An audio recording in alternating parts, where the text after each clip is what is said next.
ಕೂಡ ಸಿಂಪಲ್ ಅನಿಸುತ್ತೆ. A square and an equilateral triangle have a side in common. If side of triangle is 4/3 centimetre find the perimeter of the figure obtained ಅಂತ ಇದೆ. ಒಂದು ಚೌಕ ಮತ್ತು ಸಮಬಾಹು ತ್ರಿಕೋನವು ಸಾಮಾನ್ಯವಾದ ಬದಿಯನ್ನು ಹೊಂದಿರುತ್ತದೆ.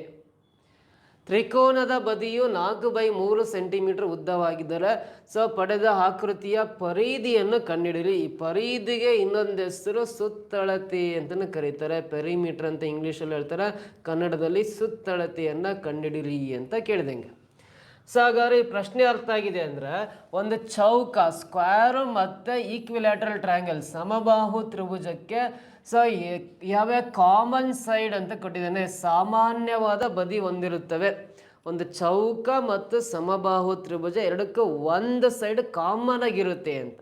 ಹಾಗಾದ್ರೆ ಡಯಾಗ್ರಾಮ್ ಯಾವ ರೀತಿ ಬರಿಬೋದು ಅಂದರೆ, ಫಸ್ಟ್ ನೋಡ್ರಿ, ಒಂದು ಸ್ಕ್ವೇರ್ ಡ್ರಾ ಮಾಡ್ತೀನಿ ನಾನು. ಚೌಕ ಈ ರೀತಿ ಡ್ರಾ ಮಾಡ್ತೀನಿ, ಇದು ಚೌಕ. ಈ ಚೌಕಕ್ಕೂ ಮತ್ತು ಒಂದು ಸಮಬಾಹು ತ್ರಿಭುಜಕ್ಕೆ ಒಂದು ಬಾಹು ಕಾಮನ್ ಇರುತ್ತೆ. ಅಂದರೆ ಇಲ್ಲಿ 4ರಲ್ಲಿ ಯಾವುದಾದ್ರೂ ಒಂದು ಬಾಹು ಕಾಮನ್ ಇರೋ ಥರ ನಾವು ಸಮಬಾಹು ತ್ರಿಭುಜವನ್ನು ಡ್ರಾ ಮಾಡೋಣ.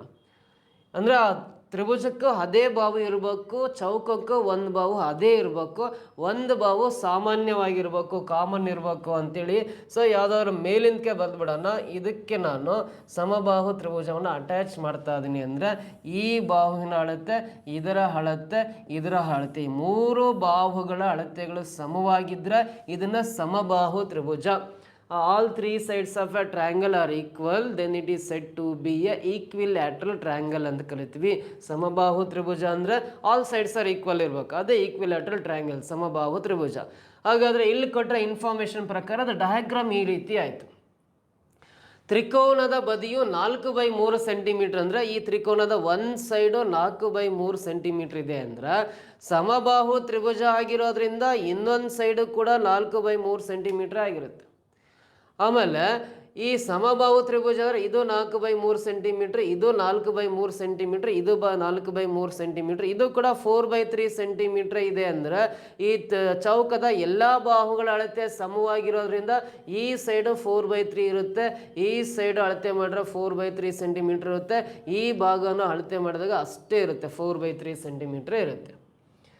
ಹಾಗಾದರೆ ಈ ಒಂದು ಚಿತ್ರ ಕಾಣಿಸ್ತಾ ಇದೆಯಲ್ಲ, ಈ ಚಿತ್ರದ ಸುತ್ತಳತೆ ಎಷ್ಟು ಅಂತ ಕೇಳಿದ್ದಾನೆ. ಸುತ್ತಳತೆ ಪೆರಿಮೀಟರ್ ಎಷ್ಟು ಅಂತ ಇಂಗ್ಲೀಷಲ್ಲಿ ಕೇಳಿದ್ದಾನೆ. ಸುತ್ತಳತೆ ಅಂದರೆ ಔಟರ್ ಲೈನ್ಸ್ ಮಾತ್ರ ಅಡಿಷನ್ ಮಾಡ್ಕೋಬೇಕು. ಒಳಗಡೆ ಇರೋ ಈ ಆಬ್ಜೆಕ್ಟ್ನ ಒಳಗಡೆ ಕಾಣಿಸೋ ಲೈನ್ಸನ್ನು ಕೂಡಂಗಿಲ್ಲ. ಔಟರ್ ಲೈನ್ಸನ್ನು ನಾವು ಪೆರಿಮೀಟರ್ ಅಂತ ಕರಿತೀವಿ. ನೋಡ್ರಿ, ಈ ಆಬ್ಜೆಕ್ಟ್ನ ಸುತ್ತಳತೆ ಅಂದ್ರೆ ಈ ಲೈನ್ ಎಷ್ಟು ಉದ್ದ ಇದೆ, 4/3 ಸೆಂಟಿಮೀಟರ್ ಇದೆ, ಇದು 4/3 ಸೆಂಟಿಮೀಟರ್ ಇದೆ, ಇದು 4/3 ಸೆಂಟಿಮೀಟರ್ ಇದೆ, ಇದು 4/3 ಸೆಂಟಿಮೀಟರ್ ಇದೆ, ಇದು 4/3 ಸೆಂಟಿಮೀಟರ್. ಸುತ್ತಳತೆ ಕಂಡುಹಿಡಿಬೇಕಾದ್ರೆ ಇದನ್ನು ಕೌಂಟ್ ಮಾಡೋಂಗಿಲ್ಲ, ಅದು ಒಳಗಡೆ ಇರೋ ಲೈನ್. ಔಟರ್ ಲೈನ್ಸ್ ಮಾತ್ರ ಸುತ್ತಳತೆ ಆಗಿರುತ್ತೆ. ಹಾಗಾದ್ರೆ 4/3 ಸೆಂಟಿಮೀಟರ್ ನಾವು ಎಷ್ಟಿದ್ದಾವೆ, 1 ಇದೆ, ಇಲ್ಲೊಂದು 2 ಇದೆ, ಇದೊಂದು 3 ಇದೆ, ಇಲ್ಲೊಂದು 4 ಇದೆ, ಇಲ್ಲೊಂದು 5 ಇದೆ. 4/3 ಸೆಂಟಿಮೀಟರ್ ನಾವು 5 ಇದಾವಲ್ಲ. ಹಾಗಾಗಿ 4/3 × 5 ಮಲ್ಟಿಪ್ಲೈ ಮಾಡಿರಿ.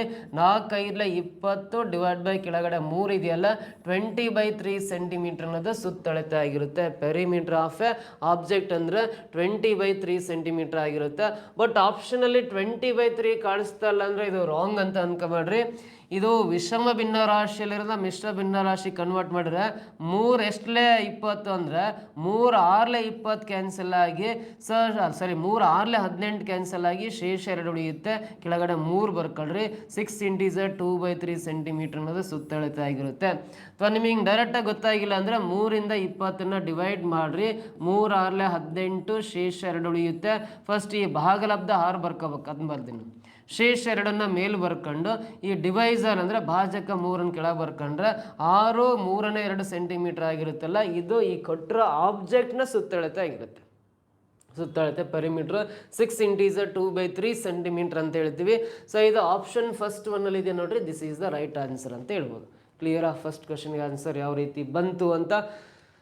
Coming to the next question ಬರೋಣ. ಮುಂದಿನ ಪ್ರಶ್ನೆ ಏನಿದೆ